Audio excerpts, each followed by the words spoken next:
Good morning, everybody. I'm Matt McCray with Chelsea Insurance Group. It is Monday, November 6th, 2017. We would like to say thank you for everybody for joining us on our call or live stream, however you're listening. I know some of you are dialed in on the phone, and many of you are watching today on the live stream. So just wanted to say thank you for taking time out of your busy schedules and joining us for our call.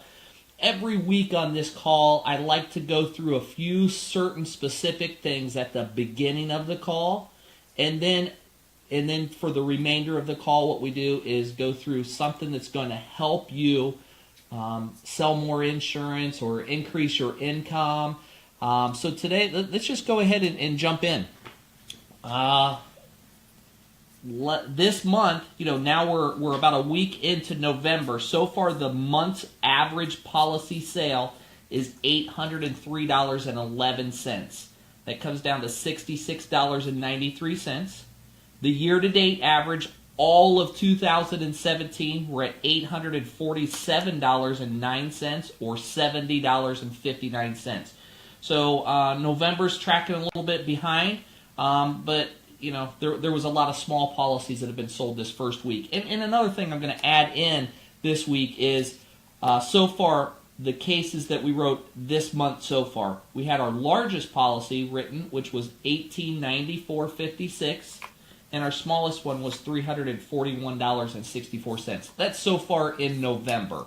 So one agent, $1,894 in annual premium on one policy. So nice job. Those are the types of sales that boost our numbers up.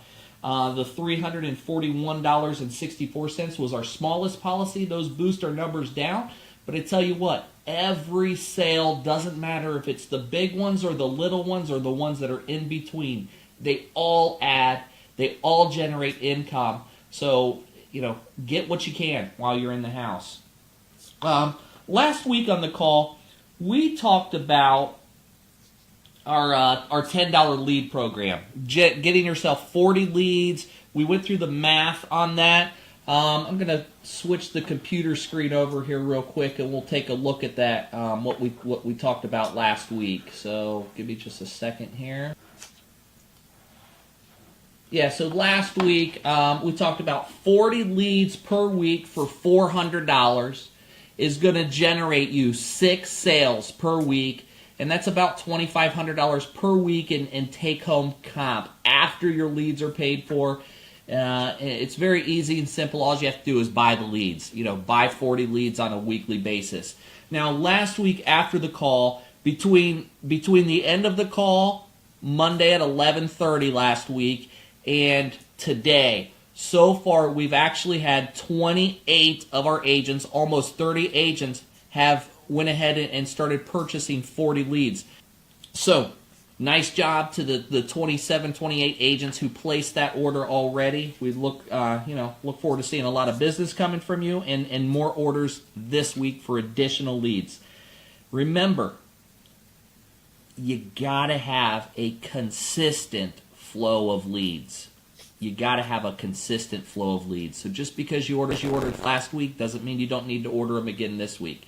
If you want to make those 6 figures, if you want to have 10,000 plus months, you've got to place the orders on a weekly basis. Just get in the habit of saying, getting online and going to the store.Chelsea Insurance Group, picking up 40 leads, just get in the habit of making that a routine, whether you do it every Monday, whether you do it every Friday, or whether you place the order on the weekend.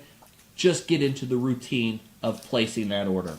The way that you're going to do that is you're going to send a text message to the phone number. It's not a phone number, it's actually a short number, but you send to the number 33222. So in your text message app on your phone, click, create a message. In the 2, where you would normally type in somebody's name that's in your contacts, or you would type in a phone number, you're just going to type in these 5 digits, and that is 33222. And then in the message area, where you would typically type your message, you're going to type in the letters CIG, which stands for Chelsea Insurance Group. So just type in CIG, Once you've got that in there, hit the send button. That's going to add you to our text message system where you'll get text notifications. It should immediately turn around and send you a welcome message and thank you for joining. But go ahead, do that now, or at the end of the call, or whenever you can. But grab your phone and do that so you don't miss out on any of those messages. Leads, it doesn't matter how many leads you're getting. You have to have a script that you can follow that works in order to set appointments. So I'm going to go through the appointment setting script with everybody. And at the end of the appointment setting script, I know there's objections that people get. So I've got some objections, some ways to overcome objections. So let's just go ahead and get started. Now, the first thing that you should always remember when you are setting appointments, your only goal on the phone, or even if you're outdoor knocking, your only goal is to get an appointment set. You don't want to you don't want to qualify them, you don't want to quote out premiums, you don't want to do any of that. Your only goal at this point is to set an appointment. Setting an appointment will get you into their home where you can sit down and do a proper presentation. We're not here to do presentations over the phone. We're field guys, we're field agents. We sell insurance face to face. We don't do it over the phone. Let's leave that to the phone professionals. We are face-to-face agents who go out, sit down at people's kitchen tables, belly to belly, and sell insurance. And the best way to do that is just to get into the house. So here you are, you're sitting down with your leads, and it's time to start picking up the telephone and start calling and generating your appointments, setting your appointments.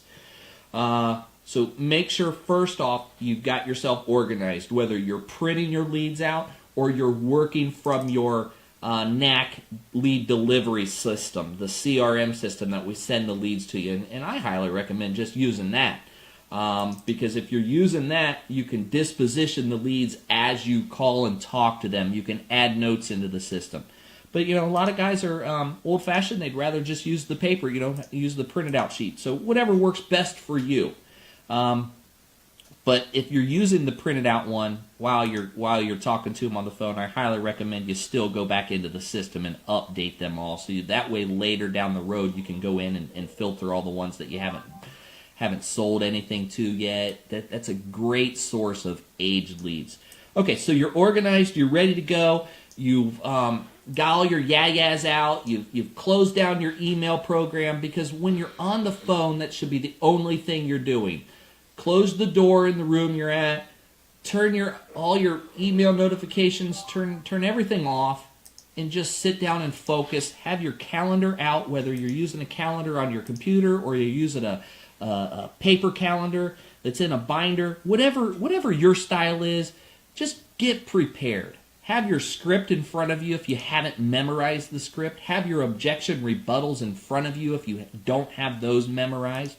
But when we get to those, you'll see, I'll show you a little trick that'll help you get those memorized so quick, because it doesn't matter what the objection is. We always start off the same way. But before we get to the objection, let's just go right into the appointment setting script. So you pick up your phone, you dial the first lead. Somebody answers the phone. You're going to say, "Hi, Betty. My name is Matt, and I was giving you a quick call because you spoke with Bobby from our office the other day about burial insurance, and I was calling to verify the information that we have. Betty, is this coverage just for you or you and someone else?" Now at that point, you're just going to pause, and you're going to wait for a response, and they're going to respond. So this is where you typically find out if there's a spouse involved or a significant other, and you need to have that information. So we want to get that information right at the very beginning of the call. But you'll notice that I'm using first names in this. I used my first name, I used the telemarketer's first name, and I'm using the lead card's first name. And then so the prospect is going to come back and say, "It's just for me." And the agent says, and then the next part is the agent is, I'm sorry, let me pull this up in the screen here so you guys can follow along. So the agent's going to say, It says here that you are 64 years old, but they forgot to get your date of birth. What's your date of birth? And then Betty is going to provide the date of birth, and you're going to say, okay, Betty, are you a smoker or non-smoker? She's going to say no or yes or whatever she says. You're going to say, great. Betty, have you given any thought to how much insurance you need to make sure your family won't experience a financial burden? Whatever. So whatever she says, you're going to say, great, Betty. One of the reasons for my call is I saw you live in Bluffton Heights, and I'm going to be out your way tomorrow and the next day. So that way, if they're not available tomorrow, you're at least going to be there the next day, and chances are they're going to be available one of the 2 days. So this is going to give them 2 choices and try to see them as soon as possible. Don't try and set your appointments out for next week or later at the end of the week. You know, if you're calling and it's Monday, be setting appointments for Tuesday or Wednesday. If you're calling and it's Wednesday, set appointments for Thursday or Friday.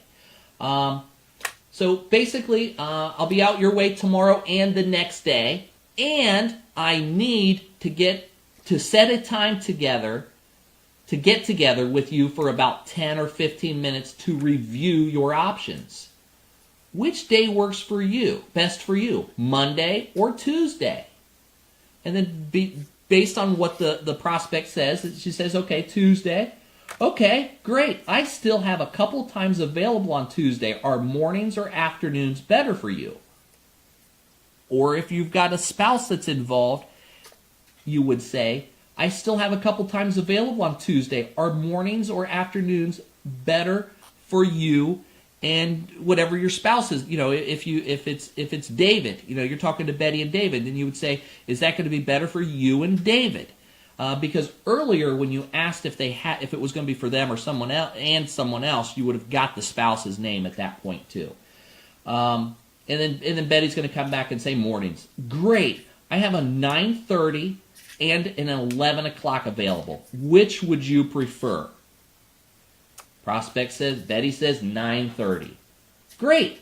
Betty, I have your address as 1234 Main Street. Is that right? Yes. Now, Betty, is that a single-family home? Yes. Now, if it's not a single-family home, then you're going to ask additional information and get the apartment number. That way you don't show up and not have the apartment number. And the agent's going to say, okay, I have you down for 9:30 on Tuesday. If you would do me a favor and mark it on your calendar, that would be great. Now, Betty, so that I'm better prepared when I do come out, do you take medications for any medical conditions? I don't need to know what medications you're on, just what they're for. And then Betty's going to give you, you know, whatever. She's going to say, hey, I have diabetes and whatever. And then, you know, you can ask a few further questions about the diabetes, or I take medications for blood pressure. Okay, great. How long have you been on those, or whatever? You know, get the conditions. If it's diabetes, find out how long she's been diabetic, if she's taken insulin or anything like that. And then once you've got all the conditions, you can say, okay, I have everything I need, and I look forward to meeting you Tuesday at 9:30. Bye-bye. So that's basically the phone script. You're just kind of walking yourself down a path. You're making sure each step of the way that it's okay. You know, you're asking her what days are best for you. You know, I'm going to be in your neighborhood already. Is Tuesday good, or would Wednesday be better? Okay, great. Now you've got the day settled. Are you a morning or an afternoon person? Okay, great. You like mornings? Great. I have some time available at 9:30 a.m. or I have 11 a.m. Now, and that's the way that the phone script is typed out. But one little thing that I like to do is, instead of making those at the 30 and the even hour, I'll make those times at like 9:20 a.m. or 10:50 a.m. Because if you're setting an appointment for 9:30, then and your next available, you know, they're going to think that it's going to be probably a half an hour appointment. But if, you know, you told her already, you know, you're going to spend 10 or 15 minutes with her. So if you're making the appointment at 9:20, psychologically in her head, she's going to think that that's going to only take about 10 minutes. It really is, because you're setting an appointment for 9:20. So 9:20 or 10:50, which is going to work best for you? So that's the phone script. Make sure that you have this down.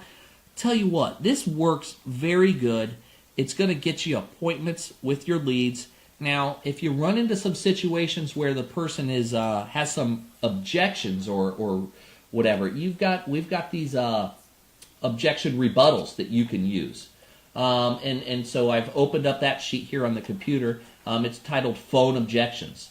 Now, a couple paragraphs up here at the top, one of these, we'll talk about that. When purchasing leads, it's realistic to expect a closing ratio of about 20 to 25%. And that's over time as you've had a chance to work the leads all the way through until they're completely done. Not 20 to 25% this week based on the phone calls that you're making and you're setting appointments, but over time. Some people aren't going to be ready today, but they're going to be ready next month.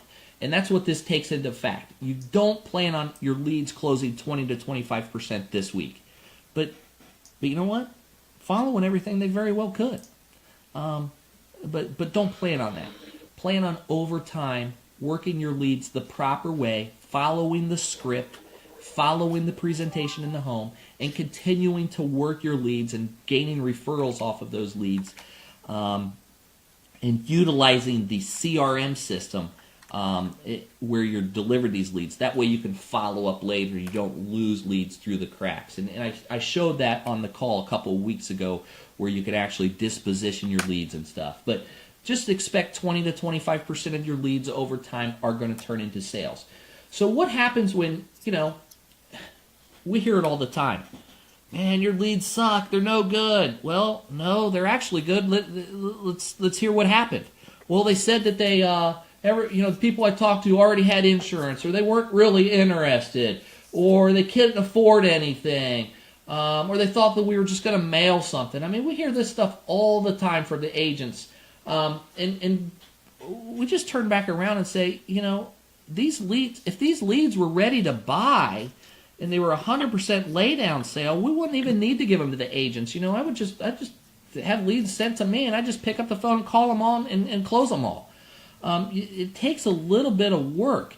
If somebody on the phone says that they're not interested, well, maybe they're having a bad second. Maybe they're having a bad 10 minutes. You called them at the wrong time, and the telemarketer called yesterday and called them at a good time. So let's just get back to the reason that it was a good idea, when they discussed it with the telemarketer. We're not going to send you leads through the system that the person's not a good lead and had many objections with the telemarketer. The telemarketer's only allowed to overcome one objection. You can continue to overcome objections. You've got a lead in your hand. You need to work it all the way as hard as you can. So let's just go ahead and look at a couple of these. The objection, I already have insurance. So what you're going to say is, that's great. In fact, that's why I called.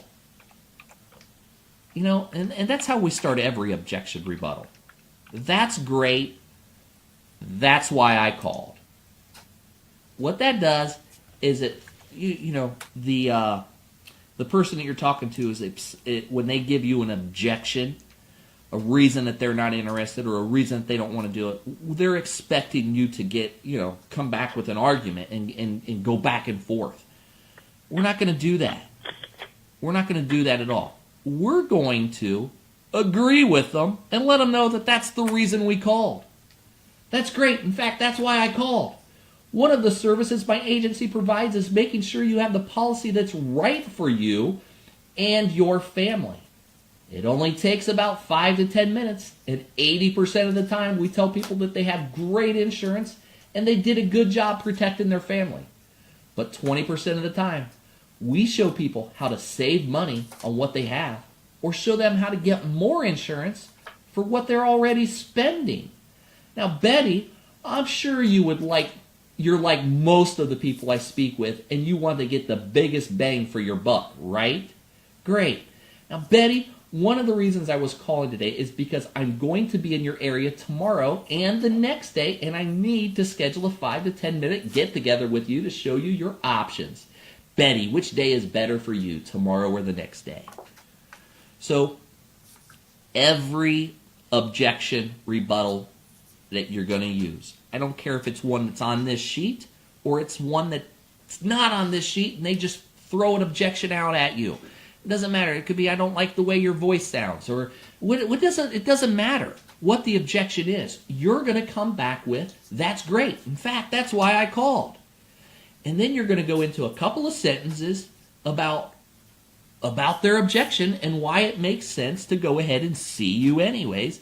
And then immediately you're going to go into setting the appointment again. Anytime that there's an objection, you're going to rebut the objection, and then you're going to ask for the appointment again. And then she could say, Betty could come up. She could say, well, maybe I'm just not interested. I know, Betty, that's why I called. Most people are interested when they speak to my associate and give them all their information. Then they get to thinking about it and they think it's too expensive. Unfortunately, they never really learn how affordable it is to make sure their family doesn't have a financial burden. Now, Betty, is that why you were interested in the first place, to protect your family? Yeah. Well, I thought so. One of the reasons I was called today is because I'm going to be in your area tomorrow and the next day, and I need to schedule a 5 to 10 minute get-together with you to show your options. Betty, which day is better for you, tomorrow or the next day? If still no, move on to the next call. You've got 40 leads in your hands. Just move on to that one. Maybe Betty's having a bad day. You don't want to close that lead out as completely not interested, though. You want to mark that one to get back in touch with Betty next week, or maybe print that lead card out and show up at her door. It's easier for her to tell you no at your face, but when you show up at her door, it's going to be harder for her to tell you no. And there's additional objections in here. I'm not going to go through the last two that are on here, but what I am going to do is I'm going to tell you where you can find this sheet and print it out, so that way, and this other sheet that we looked at, your final expense appointment setting. So you're going to go to your NAC, and you're going to go to training, and you're going to go to leads training section. And in there, you'll see the phone appointment setting script, and you'll see the objections. Get in the habit of going to that website. It's the same website where you track your sales, we track your pending business, we send you your leads. Everything is there, including all of the training. Shoot, you might even be on there right now watching the live stream, because we even feed the live stream right through on the website where you can watch this every week. So let's see here. Let me jump over here one more thing. So that's we'll come back to the video camera now. That's basically it for the call this week. Just want to make sure, put this up in front of everybody so you can see this. Send a text message to phone number 33222. Your message is going to be CIG. Go ahead and do that as soon as you get off the call if you haven't already done it yet. Thanks for attending our weekly live stream conference call. This is a conference call we do every Monday at 11 o'clock, unless, of course, it's a holiday or we have something that comes up and we can't get to it. But we plan on doing these every Monday at 11 o'clock, live streaming to all of our agents. Thanks for being with us. Thanks for being on the call, and we'll see you next week. Go order 40 more leads. Let's get you in the field this week, seeing a lot of people. Thanks. Have a great day.